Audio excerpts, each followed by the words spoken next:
Madalas, ang mga pamilya natin ang nagsisilbing inspirasyon sa ating buhay. Pero paano kung sa ating pagsusumikap, hindi natin mamamalayang lumayo na ang loob nila sa atin? Mahirap talaga. Mahirap. Anong masakit? Siyempre, anak mo, hindi matulungan. Sa mga ganitong sitwasyon, hindi tamang magtiis sa kalungkutan, hindi rin sapat ang manalangin sapagkat kailangan ding umaksyon. Nag-aalaga ako ng anak ng iba tapos yung anak ko hindi ko naalagaan. Dahil mas masarap mangarap at tuparin ang ating mga ambisyon kung kapiling natin ang mga taong higit na mahalaga sa atin. Magandang gabi po, ako si Jessica Soho. Tunghayan natin ang mga istoryang magpapaiyak, magpapangiti at magpapalukso ng ating dugo. Ito ang Reunions.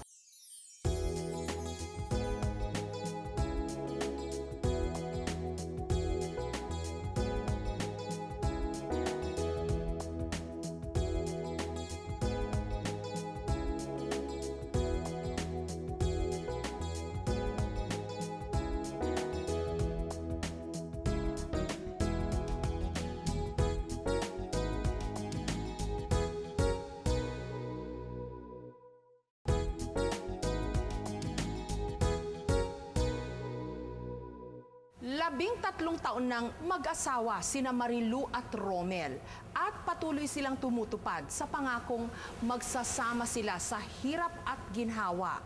Ang pangakong ito hindi kayang magbago pagdating ng isang matinding pagsubok.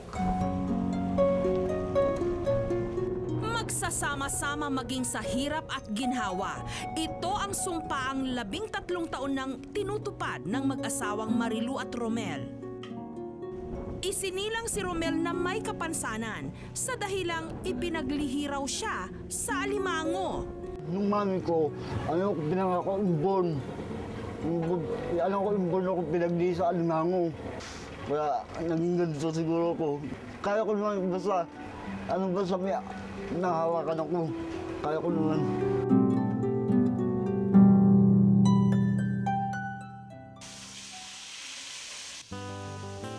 Hindi na nakuha pang ipatingin ni Romel sa mga doktor ang kanyang kondisyon. Subalit hindi naman ito naging hadlang sa pagsasama nila ni Marilu at bumuo ng isang pamilya. Wala naman po akong masasabi sa kanya kahit po siya ganyan. Ano po yan, yung malambing po sa mga anak niya. Tapos kahit sa bahay po, halos siya pong gumagawa, magluluto, maglilinis, siyang gumagawa. Basta yung mga anak niya, inaano na niya pagdating ng tamang oras, sabi pakainin na, ganyan, nagluluto siya. Tila nalampasan na raw nila Marilu at Romel ang lahat ng unos na dumaan sa kanilang mag-anak hanggang bayuhin ang kanilang pagsasama ng isang matinding pagsubok. Isang buwan na kasing nawawala ang kanilang anak na si Limuel, 11 years old. Hindi namin alam kung nasaan siya nakarating. Wala kaming information kung nasaan siya. Lahat po na pwede naming puntahan, pinuntahan na po namin. June 21, 2008, ang petsa na halos isumpa ni Marilu. Ano po kasi yun yung mahilig po siya maglaro ng video. Ngayon, kasama niya yung kapatid niyang Pipi. Tapos yun, nung mga alas 2 yata ng hapon yun sila umalis. Hindi inasahan ni Marilu na yun na ang magiging mitya ng kanilang pinakamabigat na problema. Ang paalam daw niya sa kapatid niya, uwi na raw siya, sabi mauna na raw siya kasi masakit daw po yung tiyan niya at kakain siya sa bahay. Tapos nung bumalik yung kapatid niya, hindi na po siya kasama. Hinahanap ko na po siya, lahat na videohan, yung pwedeng paglaruan niya, hinahanap ko na po. Tapos hindi na po namin siya nakita. Mahirap talaga. Mahirap. Anong masakit? Siyempre, anak mo, hindi matulungan. Umiiyak na lang. Lagi nga ako dito sa terrace, lagi ako nakaabang. Dito sa mga bata, yung mga nag-aaral, mga batang naglaro, tinitignan-tingnan ko. Baka matimpong ko. Kaso wala eh. Halos kurutin ang puso ni Marilu sa tuwing makakakita ng mga estudyanteng papasok sa eskwela. Minsan po dumadaan na lang po talaga ako, hanggang daan na lang. Tinitingnan ko na lang yung room niya. Kung naalala ko na natid sundo ko siya. Pag may nag-uwian na ng mga bata, iniisip ko dapat nakakauwi na rin siya sa pasukan ng mga bata. Special child daw si Limuel. Ito ang nakikitang dahilan ni Marilu sa madalas na pag-alis ng bahay ng kanyang anak. Bago po nawala siya, sabi po niya sa akin, bago nakaupo siya, sabi niya, ano ba yan yung tainga ko? Ang ingay-ingay nila, nagdadrum sila sa loob. Ang sabi daw po, pag pinatingnan daw po sa psychiatrist, alam daw po nila kung anong sakit yung ipaliwanag nila, tapos mabibigyan daw po ng gamot. Makukuha pa raw po sa gamot yan. Ang lola ni Limuel na si Aling Lita, halos malugi na raw sa pagtitinda. Ang laging laman kasi ng kanyang isipan, alaala ng kanyang apo. Iting makakita ko ng mga batang kasi laki niya, naiiyak ako. Namimiss ko siya. Kahit siya ako magpunta, nakikita ko siya. Mahal na mahal mo, apo. Mas matinding apo sa anak. Gayon din ang kapatid ni Limuel na si Christian, na kahit na isang pipi, makikitang tuliro rin sa pagkawala ng kanyang kapatid. Uya, paano nawala, Uya? Uya? Yeah. Diba naglaro kayo PlayStation? Sabi niya, nung nagbibideo daw sila dun sa, sa may bakery, sabi ng kuya niya na ayaw niya na, uuwi na daw siya. Pero nakita nung isang matanda daw na pumunta daw sa ibang lugar, hindi daw umuwi doon. Tapos yun na, yung ayaw na ni Chinchan, hinanap niya yung kuya niya. Tapos sabi ni Ate Marilu na, Uya, sabi niya ganun. Tapos hinanap-hanap na nila pero wala na sila nakita. Maging ang mga kapitbahay ni Marilu at Romel, apektado rin sa pagkawala ni Limuel. Masakit sa amin eh. Hindi namin malaman kung saan na siya hanapin. Tawag kami sa itaas. Pag-asa namin sa inyo. Kaya't kahit paika-ika sa paglalakad si Romel, animoy nakikipagkarera siya sa kamay ng orasan. Matagpuan lamang ang anak. Diwa, umuwi ka na sa atin. Si Lolo mo hindi makatulog. Pati kami. Anong umuwi ka na? Magpahati ka lang kahit kanino. Diyaw ko na saan ka man ngayon, kung nakita mo ako. Maawa ka naman sa amin, sana umuwi ka na, anak.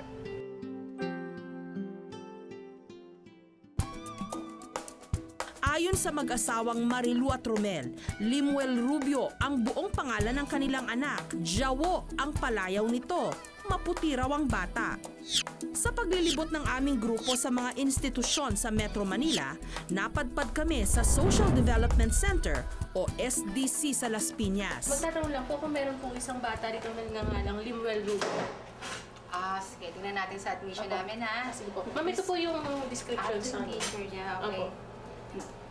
Oo, kung July 10 siya, so since July 10, nasa sa SDC na siya. Opo. Pwede po kaya namin makita yung bata, sige. interview?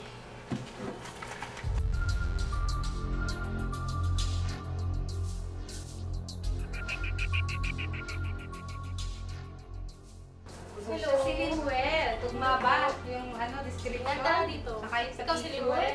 Ano po akong pangalan? Limuel kay Rubio. Rubio. Sino? Ikaw ba to? Apo. Siya na nga si Limuel. Kwento ng social worker, July 10 daw nung i-turn over ng isang concerned citizen sa SDC si Limuel. Siya daw ay sumakay ng jeep, palipat-lipat ng sasakyan na hindi alam yung direktang pupuntahan, yung eksakto. So hanggang nakarating siya ng Las Piñas. puna-puna raw ang kakaibang ugali ng bata. Playful, mabait naman siya, sumusunod, pero parang napapansin namin na meron siyang special na pangangailangan. Although hindi ako psychiatrist para mag-diagnose kung ano talagang present condition niya, pero ano lang namin, naobserbahan lang namin na parang meron siyang special na pangangailangan bilang bata. Sa kabila nito, parang hulog daw ng langit sa kanila si Limuel. Sa house parent, parang body-body yan ng house parent eh. Kung nasan yung house parent, lagi siyang nakasunod. Pagka kukuha sila ng supplies nila dito na pagkain, maasahan mo yan kasama ng house parent. Pagkatapos kumain, may kanya-kanya silang mga tasking na tinatawag. Kunwari siya magwawalis, minsan siya naman nakatoka sa mga lamesa, magpupunas, yung mga bagay na kaya niya lang po. Sa puntong ito, kinausap namin ang bata. Bakit ka naglalayas? Kasi po, nagdanaka po ng mga kapatid ko. Ito yung panguling layas ko na. Hindi ka na uli nalayas? Hindi na. Bakit hindi ka nalalayas? Kasi pinapawala ko lang yung mga ninanako ng kapatid ko para di na ako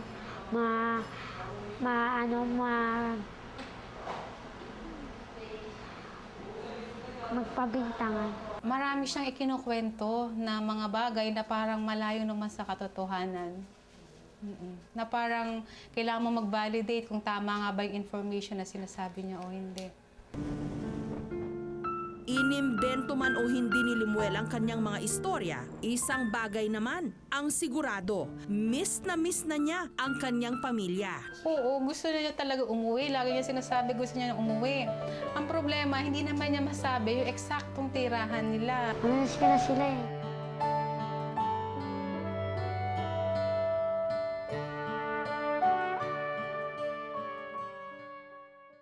Up next, una namin siyang dinala kay Marilu at Lola Lita. Eko na.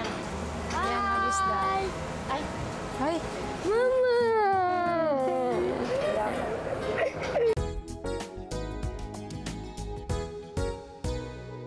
Pinagpapala raw ang mga taong hindi nawawala ng pag-asa.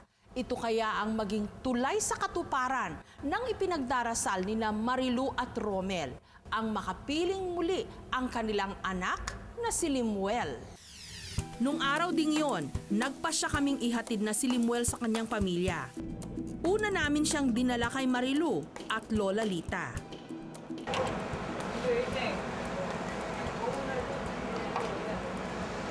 Siyem na buwit.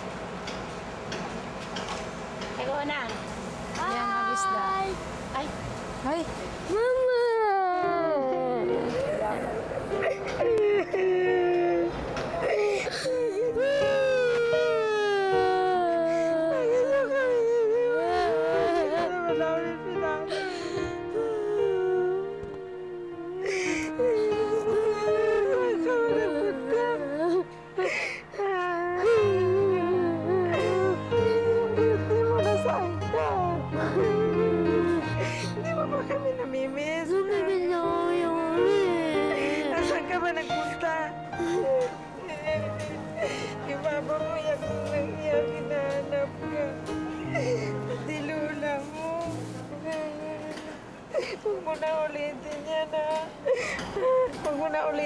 Ulitin mo pa ba yan?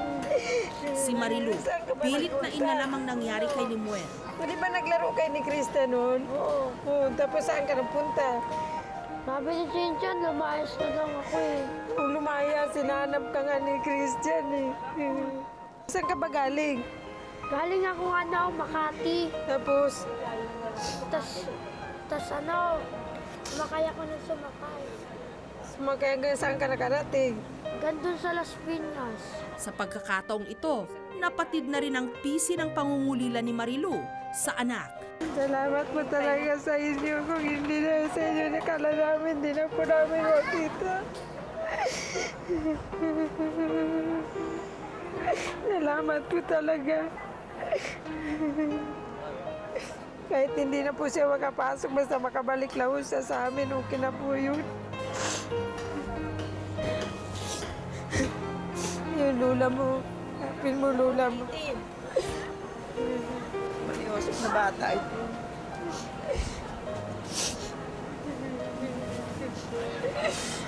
Wala nang paglagyan ng kagalakan ng magbiyanan.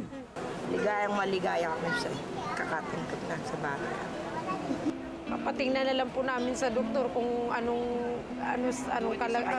dapat na gawin namin na parang hindi na po na talaga gawin ng paglalayas. Talagang dyan, abang buhay na po siya talaga na sa amin na ngayon. Hindi na po namin talaga siya pakawalan. Eh, sabi ko nga kahit naubos ang puhunan ko, magagamot ko na siya. Kahit magkautang-utang ako. Maya-maya pa, si Romel naman ang aming sinorpresa. Uy!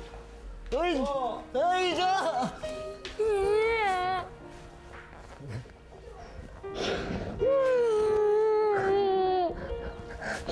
Nakakali! Nakakali! Nakakali! Sakit! Nakadagdayos ka! Ay, sa kapayo mo!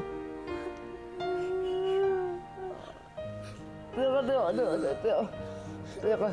Anong tatayo ko? Oh, tatayo.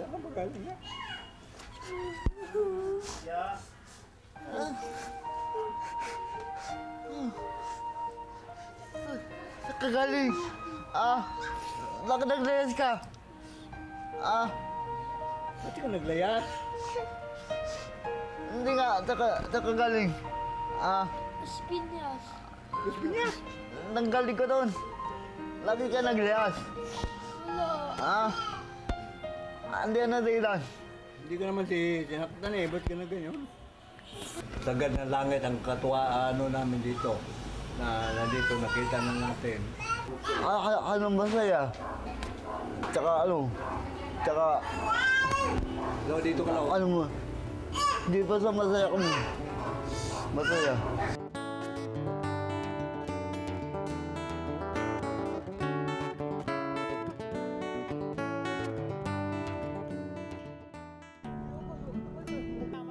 Puno ng pagsubok ang ating buhay at sa ating mga kamay lamang nakasalalay kung paano natin ito malalampasan at mapagtatagumpayan.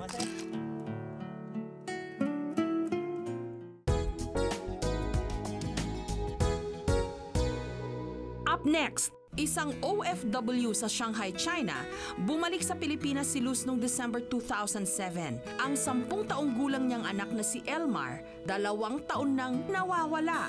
Ginagawa ko yung binigay sa akin ng responsibilidad na parang nag-aalaga ako ng anak ng iba, tapos yung anak ko hindi ko naalagaan pa.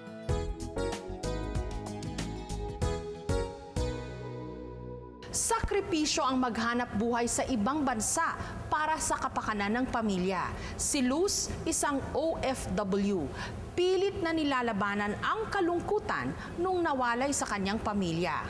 Pero tila ibang laban ang nakatakda niyang harapin sa kanyang pag-uwi sa kanilang probinsya. Dugot pawis ang naging puhunan ni Luz para maipatayo ang bahay na ito. Isang OFW sa Shanghai, China, bumalik sa Pilipinas si Luz noong December 2007 at tila wala siyang balak mag-abroad muli hanggat hindi niya nalulutas ang mabigat na problemang hinaharap ng kanyang pamilya. Ang 10 taong gulang niyang anak na si Elmar, 2 taon nang nawawala. Bali, itong truck na to, pasalubong ko to para kay Elmar. Kasi nung tumawag ako sa kanya noon, tinanong ko kung ano yung gusto niyang pasalubong. Sabi niya sa akin yung truck daw na malaki. Na kahit na hindi niya hahawakan, aandar. So sabi ko, yun yung remote control na papaandarin daw niya. Kahit na hindi niya inahawakan na kung saan tumatakbo. Kaya ito yung binili ko para sa kanya.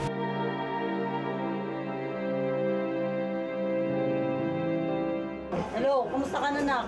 Ugali na raw ni Luz na tawagan sa Pilipinas ang kanyang mga anak na nasa pangangalaga ng kanyang hipag na si Agnes, lalo na kung birthday ng mga ito. Sabi ko, kumusta yung birthday mo? Yun, nag-ano daw sila spaghetti.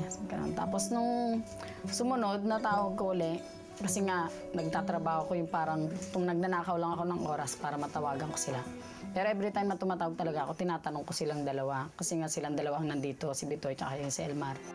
Dahil panatag ang loob na nasa mabuting kamay ang kanyang mga anak, hindi nagduda si Luz hanggang nakarating sa kanya ang masamang balita. Solong katawan si Luz na kumakayod para sa kanyang 5 anak. Hiwalay kasi siya sa kanyang asawa. Kaya kahit masakit sa kanya, nagpasya siyang makipagsapalaran sa ibang bansa.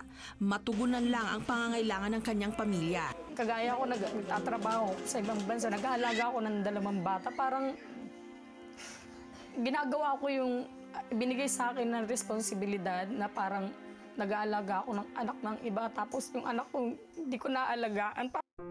Ang nakatatandang kapatid ni Elmar na si Marie, masama ang loob sa kanilang tita Agnes. Hindi sa pag-ano, pero nainis talaga ako noon. Parang gusto kong umuwi, tapos sumbatan sila, ganyan.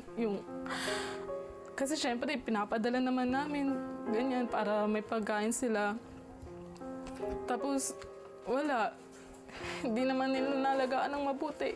Tapos, pagtatawag yung kapatid ko, sasabihin na, yun nga, nag-aaway sila ng mga pinsan nila, ganyan. Parang sabi ko, kawawa naman yung mga kapatid ko, feeling nila wala silang kakampi. Natakot ako. Yung takot ko nandoon eh. Hindi ko alam kung anong gagawin ko. Eh sabi ko sa asawa ko, anong gagawin ko yan? Nawawala ang bata. Magsasabi ba tayo? Sabi ko, palipasin mo muna 1 week. Tapos sabi ko, anong gagawin ko? Puro alibay ako eh. Nag-alibay ako na gusto, grabe. Sabi ko, ganyan, naku, yan, sabihin na natin. Hindi ko masabi. Tapos umuwi yung ate niya. Sabi ko, Marites, malaking kasalanan ko sa kapatid mo. Wawala si Elmar. Ngayon, desidido si Luz na manatili na lamang sa Pilipinas. Pag nandoon ako kasi siyempre, pag binabantayan ko yung mga bata, lalo na pagkagabi, kunyari na natutulog ako, tapos kasama ko yung mga bata. Inisip ko yung anak ko kaya, sa kaya siya natutulog, baka mamaya kung nasa na siya, yung natutulog siya sa kalsada, may nagkukumot ba sa kanya. Parang anak ko na rin kasi parang gano'n na rin eh. Kasi ako talaga nagpalaki sa kanya, lagi close talaga ako sa kanya. Kaya nararamdaman ko yung pakiramdam ng mama ko. Si Luz, isang pangako ang binitawan. Umuwi ka na, hindi na ako aalis. Magkakasama na tayo. May bahay na tayo na matitirahan, na magkakasama tayong lahat, nila ate mo, nila kuya mo. Sana bumalik ka na sa amin. Hindi na kita ipapaalaga sa iba. Ako na mag-aalaga sa'yo. Elmar, si ate to, kung nasaan ka man, uwi ka na rito sa bahay. Kasi andito na si mama, andito na rin ako. Hindi ka na namin iiwan. Namimiss ka na namin. Para naman yung magkasundo na kami ng mama mo at magkapamilyado na tayo ngayon. Ayon kay Luz, Elmar Ocampo ang buong pangalan ng kanyang anak. 10 years old na ito ngayon at may pulang balat daw ito sa likod ng kanyang tenga. Sinimulan na naming maghanap hanggang nakarating kami sa Verlani Foundation sa Makati, kung saan nahanap namin ang isang bata na nagngangalang Elmar Ocampo. At higit sa lahat, meron itong balat sa likod ng kanyang tenga. Nadampot daw si Elmar ng MMDA sa lansangan habang natutulog. Iba't ibang shelter ang pansamantalang kumalinga kay Elmar. Hanggang nito lamang Mayo, inilipat siya sa kustudiya ng Verlani. So before sa Verlani, si Elmar ay nasa Haven for Children. Tapos na-admit siya doon noong May 29, 2007. So bale 2 years siya doon and then ni-refer siya dito sa Verlani sa amin noong May 27, 2009. Inamin sa amin ni Elmar, sinadya niyang umalis sa kanilang bahay. Lagi po kami lalaro sa labas. Pinapalagi nila po. Pinapalo pa? Opo. Sa ilang buwan na paglaboy ni Elmar sa lansangan, gumawa siya ng sariling paraan para mabuhay. Mamalimos lang po. Ba't ka namamalimos? Para po meron makain. Matagal mang nawalay sa kanyang pamilya ang paslit, hindi pa rin ito nalimot ang mga taong importante sa kanyang buhay. Ang nami-mention niya sa amin is may pamilya siya. Tapos yung sabi niya, mama niya ay ang pangalan Baby, tsaka papa niya Nonoy. And then may 4 siyang kapatid na si Ate Marina, Kuya Alan, Paul, tsaka si Albert. Ngayon, nabigyan ng pagkakataon si Elmar na muling makapag-aral at hindi sinayang ng bata ang oportunidad na ibinigay sa kanya ng Virlani Foundation. Ngayon pa lang siya nag-start kasi pang 3rd week pa lang niya dito sa bahay. So, ngayon pa lang siya nagsisimula na mag-open up tungkol sa pamilya niya. Mabuti man ang kalagayan ni Elmar ngayon sa shelter, uhaw pa rin ang bata sa pagmamahal ng tunay niyang pamilya. Ma, sana po dalawan niyo na po dito. At sana po makakawin na po ako. Nakakadalang taon na rin po ako dito. Sana po wag niyo po ako makalimutan.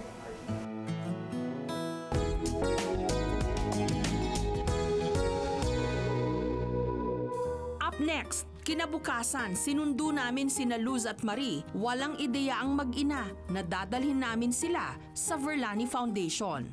Sa ngayon po, ma'am, hindi pa po niyo makukuha diretso si Elmar.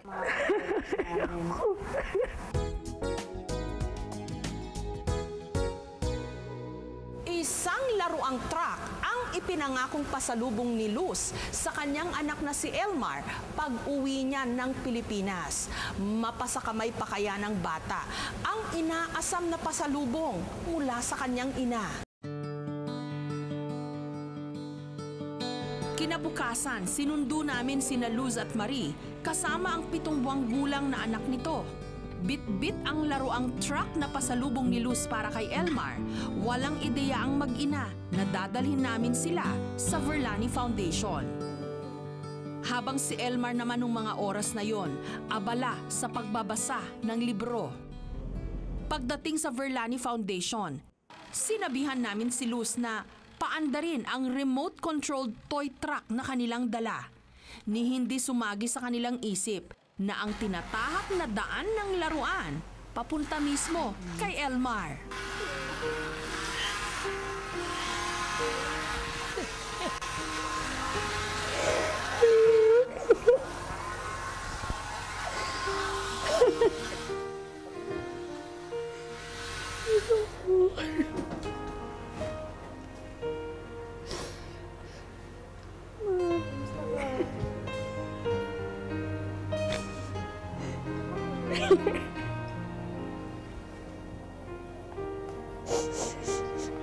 Dito na nangako si Luz sa kanyang anak. Doon na tayo sa bahay. Hindi na ako aalis din. Doon na tayo nila ate. Hindi na rin aalis si ate, ha? Saan ka ba pumunta? Saan pumunta? Saan? Paano ka nakarating dito? Sa gitna ng iyakan at yakapan, may sinabi ang social worker. Sa ngayon po, ma'am, hindi pa po niyo makukuha diretso si Elmar kasi hindi naman parang dadaan po tayo sa proseso pero ibabalik po namin kasi parang i-assess namin kayo. Tapos after nun, may mga papeles pa po tayong gagawin. Hindi pa kasi ready ang mga papeles namin. Ang sakit siyempre. Parang 4 na taon na ako nagtitiis na hindi na kasama ang anak ko. Wala akong magagawa kung yun ang proseso nila. Pero napakasakit sa akin. Kala ko pag-uwi kasama na namin siya.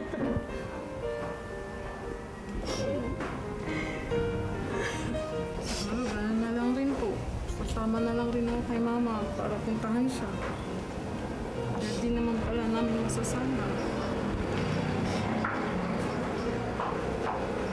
Pero sana lang hindi ganun katagal. Pwede sana araw lang. Sana mga ilang araw lang. Para makasama kami siya. Walang perpektong anak o magulang. Hindi man natin sinasadya, meron at meron tayong mga pagkukulang. Kaya't napakahalagang bantayan at alagaan natin ang isa't isa. Dahil saan man tayo makarating, wala pa ring makakatumbas sa pagmamahal ng ating pamilya.